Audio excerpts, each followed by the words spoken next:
You know, for more than 20 years now, one man has really been the driving force behind Russia's transformation. He's turned it into this authoritarian, militaristic power that's constantly pushing back against the West. So let's get into it. How did Vladimir Putin, this former undercover spy, become one of the most powerful people on the entire planet?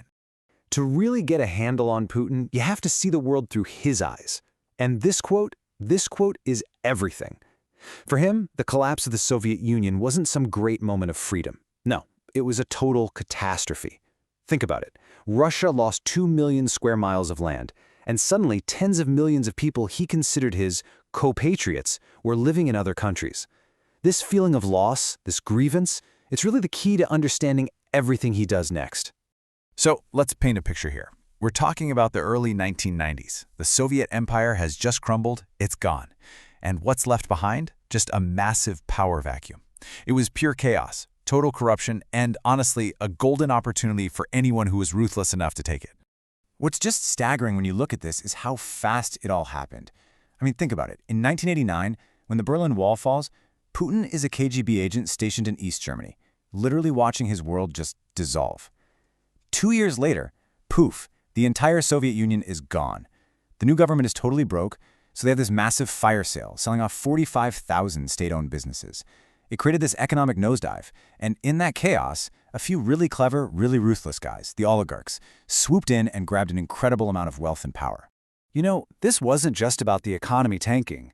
It was a full-blown identity crisis. The whole country felt like it was up for grabs, just being sold off to the highest bidder. And Russia's first president, Boris Yeltsin, he was wildly seen as weak, an alcoholic who was way too friendly with the West. So to hold on to power, he had to rely on those new oligarchs, basically trading huge political influence for their backing. And this chart really just shows you the result of all that. Look, the Soviet era had its own massive problems, for sure. But this chaotic jump to capitalism, it sent inequality through the roof. You had a tiny group of people getting obscenely rich, while millions of regular Russians were just left in the dust. And that created this huge well of resentment, and a real national craving for someone to just come in and restore order.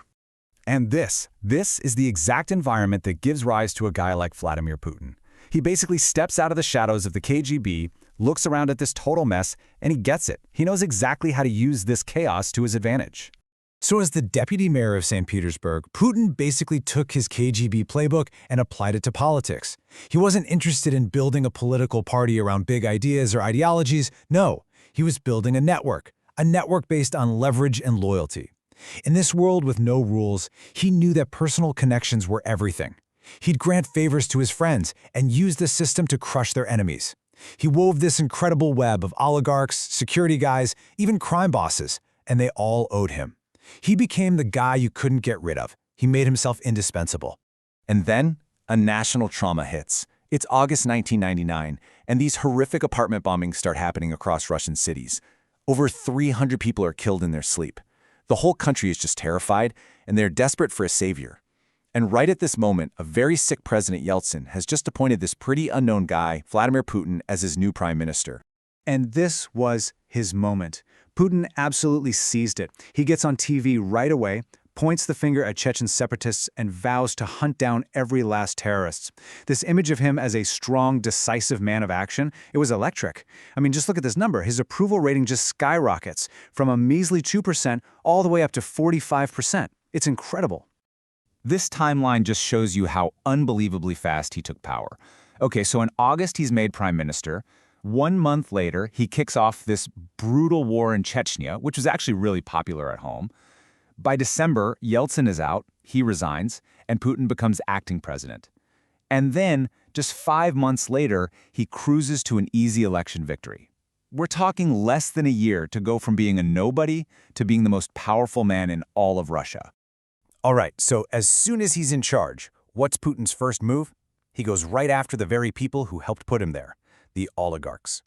He knew that their power could easily become a threat to his own, so he decided to bring them all to heel, under his complete control. And his method was just brutally simple. Step 1, you stay on my side, and I'll make sure you get richer than you ever dreamed. Step 2, but in return, I need your total, unquestioning political loyalty. And then step 3, and this was the big one, you cross me, you challenge me in any way, and I will absolutely destroy you. And yeah, he proved he wasn't kidding around. Take Mikhail Khodorkovsky. This guy was the richest man in Russia, but he made a mistake. He dared to give money to opposition parties. Putin decided to make a very public example out of him. He was arrested right on an airport tarmac, his giant oil company was snatched up by the state, and he was shipped off to a Siberian prison for years. The message to every other oligarch? It was crystal clear. Okay, so with the oligarchs now in line, Putin's next move was to lock down his control over the entire country, basically building what you could call Fortress Russia. A huge piece of this puzzle was controlling the narrative, the story itself. All the major TV news channels were effectively turned into state propaganda machines. And the goal wasn't just to make the Kremlin look good, it was to create this one single reality for everyone. A reality where Putin is always the strong, essential leader, and anyone who disagrees is painted as a traitor working for foreign powers. And if you dared to break that narrative, like the punk group Pussy Riot did, you get publicly humiliated and thrown in jail. There's just no space for any kind of opposition. So, with his power at home completely locked down, Putin was finally free to focus on his real ambition, his ultimate vision beyond Russia's borders, bringing the nation back as a major player on the world stage. And what you see here is how he basically fights a two-front war. It's a classic strategy, right out of an intelligence officer's playbook. On one side, you've got the traditional stuff, the military force you can see, invading Georgia, annexing Crimea, sending jets to Syria. But at the same time, he's built up maybe the most effective cyber army in the world, fighting this secret war of subversion, hacking politicians' emails, taking down another country's internet, running huge propaganda campaigns designed to just pour gasoline on the political fires already burning in the West. So how has this strategy worked out for him? Well, it's really a mixed bag. On the one hand, he's definitely weakened his neighbors, countries like Georgia and Ukraine. And all this aggressive foreign policy has fired up nationalist support back home. But it's come at a massive price. Crushing Western sanctions have made the Russian currency tank, and their whole economy, which relies so much on energy, has just crumbled. So where does all this leave us? What does it all add up to? Really, it all comes back to that one powerful idea we started with. His goal? To reverse what he sees as the geopolitical disaster of 1991. His method? Use every single tool in the box, military, cyber, political, to undermine his rivals. And the endgame he wants? To put Russia back on top as a dominant global superpower, and equal to anyone. When you think about it, he took the ashes of the Soviet Union and built a new Russia completely in his own image. It's authoritarian, it's militaristic, and it's totally defiant. Sure, he brought order to the chaos, but that came at the cost of freedom.